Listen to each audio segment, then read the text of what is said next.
ఇప్పుడు మనిషి నిల్చున్నప్పుడు ఇదంతా పై కప్పు తిరగడం అది స్పిన్నింగ్ సెన్సేషన్ అంటాం. అది మెయిన్‌గా ఇయర్ వల్లనే వస్తుంటది. కొంత బ్రెయిన్ వల్ల వస్తుంటది.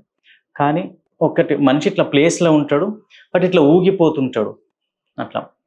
సో, అది జనరల్‌గా బ్రెయిన్ చిన్న మెదడుల ప్రాబ్లమ్ వల్ల వస్తుంది. సో, కొంచెంమంది ఏందంటే ఇంబాలెన్స్‌ను ఉ వర్టిగోకు కన్‌ఫ్యూజ్ అవుతుంటారు. ఇట్లా. సో, ఇంబాలెన్స్ అంటే మనిషి నడక తడబడడం అట్లా. అంటే ఊగిపోవడం. ఇప్పుడు జనరల్‌గా తాగినోళ్ళు అటు ఇటు తూగుతుంటారు చూడండి. సో, అలా అవుతుంటది. అది జనరల్‌గా బ్రెయిన్ ప్రాబ్లమ్ వల్ల అవుతుంది. ఇట్లా ఇప్పుడు ఇలా నిల్చున్నాడు తర్వాత ఇల్లంతా తిరుగుతుంది, ఇలా తిరుగుతుందనుకోండి.